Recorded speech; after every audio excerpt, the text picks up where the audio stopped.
मशरिक़ वस्ता में हमास ने हथियार डालने से मना कर दिया है। जी हां, हमास ने गजा में जिस तरह के हालात हैं, ऐसे में इजराइल लगातार दबाव एक तरह से हमास के ऊपर डाल रहा है कि हमास हथियार डाल दे और हमास एक तरह से इजराइल के सामने सरेंडर कर दे। लेकिन इस बीच हमास ने साफ साफ इनकार कर दिया है।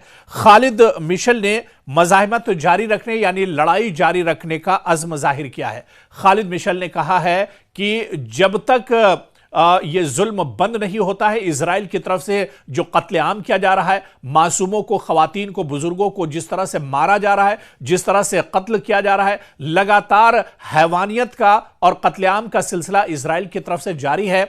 जब तक यह सिलसिला इजराइल की तरफ से थमेगा नहीं, तब तक हमास हथियार डालने वाला नहीं है। दरअसल आपको याद होगा कि पिछले 2-3 महीने पहले अमेरिका ने एक मुआहिदा किया था, जो मुआहिदा दरअसल इजराइल और हमास के दरमियान हुआ था। और उस मुआहिदे की जो सबसे अहम बात थी वो ये थी कि हमास के जो लड़ाके हैं, हमास के जो मुजाहिदीन हैं, वो अपने हथियार एक तरह से तर्क कर देंगे, हथियार छोड़ देंगे और उसके बाद एक तरह से जंगबंदी गजा में हो जाएगी। हमास इस पर भी राजी हो गया था, लेकिन जब जब इस तरह की जंगबंदी की बात हमास की तरफ से हुई है या किसी सालिस ने जंगबंदी कराई है, तो उसमें हमेशा इजराइल ने धोखा दिया है। बिन्यामिन नेतन्याहू या फिर जो फौज है इजराइल की, उसने हमेशा धोखा दिया है। एक बार फिर से जंगबंदी हुई थी और इसमें सालिस था अमेरिका। अमेरिका के कहने पर जंगबंदी हुई और जंगबंदी के बाद जो कैदी थे उनका तबादला हुआ। लेकिन अभी यह जंगबंदी पूरे तौर से नाफिज भी नहीं हुई थी कि इजराइल लगातार गजा पर हमले करता रहा। पिछले 2-3 दिन पहले ही एक बड़ी खबर आई थी गजा में, जहां पर इजराइल ने बड़ा हमला किया और कई लोगों को मौत के घाट उतार दिया, कई लोगों का कत्ल कर दिया गया। तो इस तरह की नापाक हरकत दरअसल इजराइल लगातार करता रहा है। इजराइल लगातार पूरे गजा को तबाह बर्बाद करने के पीछे लगा हुआ है और अब तो यहां तक इजराइल ने जो वेस्ट बैंक का इलाका है, मगरबी किनारे का इलाका है, वहां पर हमले शुरू कर दिए और वहां पर मासूमों का कत्लेआम किया जा रहा है।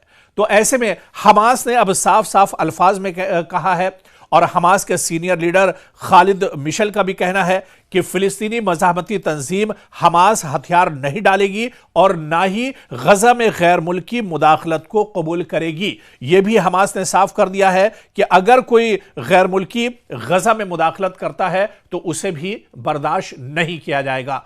आप देखिए कि पूरी दुनिया ने दरअसल गजा में देखा है कि वो गजा जहां पर लाखों लोगों का कत्ल कर दिया गया, लाखों लोगों का खून बहा दिया गया सिर्फ हमास को खत्म करने के लिए, वो हमास ऑर्गेनाइजेशन, हमास तंजीम आज भी मौजूद है।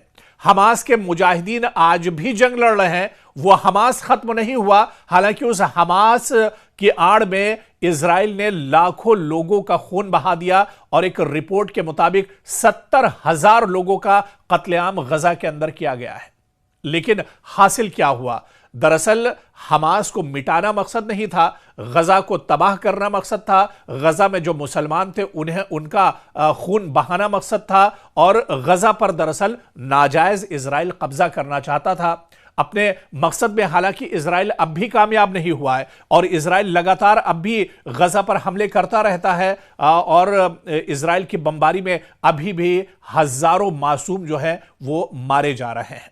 तो अमेरिका ने पूरी कोशिश कर ली, दुनिया की जो बड़ी ताकतें थी उन्होंने कोशिश कर ली, गजा में जंग रुकी नहीं, क्योंकि जंग के मामले में इजराइल की नीयत साफ नहीं है और इजराइल नापाक हरकत गजा पर लगातार कर रहा है।